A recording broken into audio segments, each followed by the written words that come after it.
Edward, Gordon and Henry. Edward and Gordon often went through the tunnel where Henry was shut up. Edward would say, "Beep, beep, hello."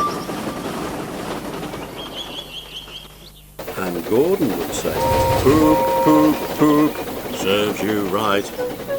Poor Henry had no steam to answer. His fire had gone out. Soot and dirt from the tunnel roof had spoiled his lovely green paint and red stripes. He was cold and unhappy, and wanted to come out and pull trains too.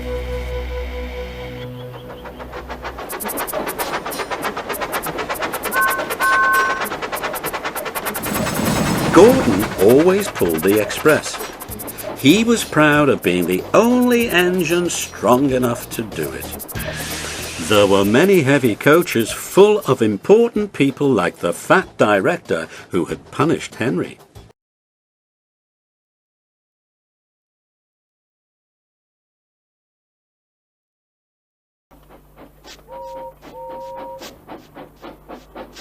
Gordon was seeing how fast he could go.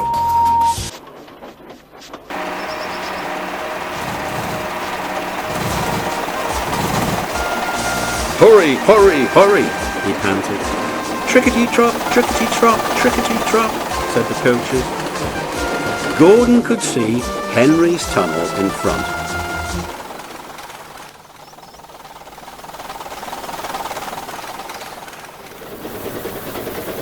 "In a minute," he thought, "I'll poop, poop, poop at Henry and rush through and out into the open again." Closer and closer he came. He was almost there when crack! Wheesh!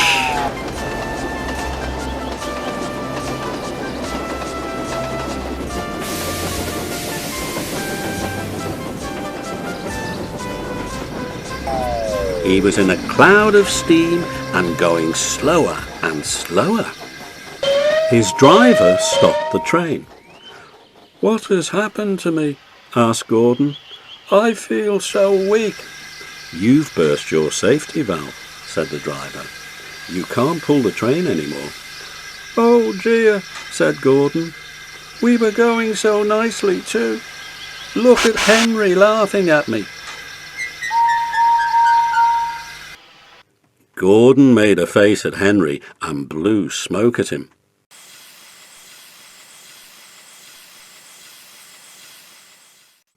Everybody got out and came to see Gordon. "Humph," said the fat director.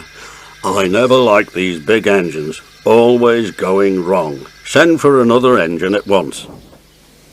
While the guard went to find one, they uncoupled Gordon and ran him on a siding out of the way. The only engine left in the shed was Edward. "I'll come and try," he said.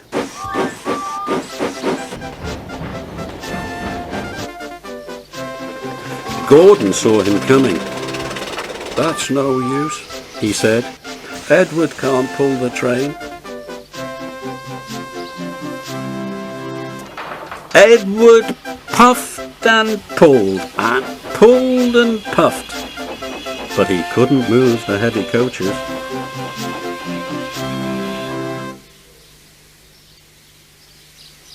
"I told you so," said Gordon rudely. "Why not let Henry try?" "Yes," said the fat director, "I will." "Will you help pull this train, Henry?" he asked. "Yes," said Henry at once. So Gordon's driver and fireman lit his fire. Some plate layers broke down the wall and put back the rails, and when he had steam up, Henry puffed out. He was dirty. His boiler was black and he was covered with cobwebs. "Oh, I'm so stiff! Oh, I'm so stiff!" he groaned. "You'd better have a run to ease your joints and find a turntable," said the fat director kindly. Henry came back feeling better.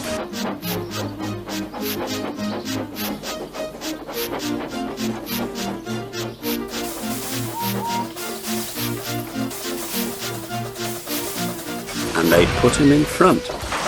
"Beep, beep," said Edward. "I'm ready."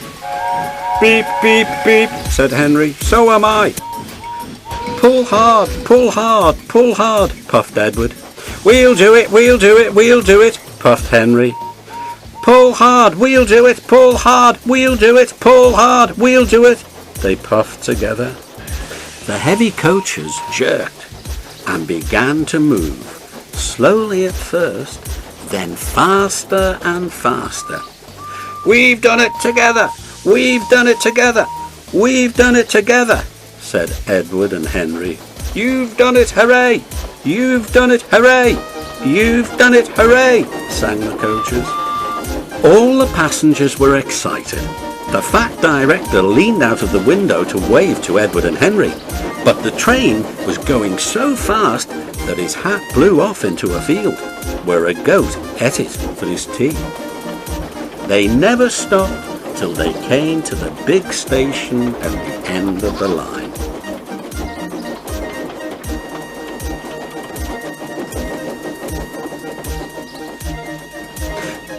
The passengers all got out and said thank you, and the fat director promised Henry a new coat of paint. "Would you like blue and red?" "Yes, please," said Henry. "Then I'll be like Edward." Edward and Henry went home quietly, and on their way they helped Gordon back to the shed. All three engines are now great friends. Wasn't Henry pleased when he had his new coat?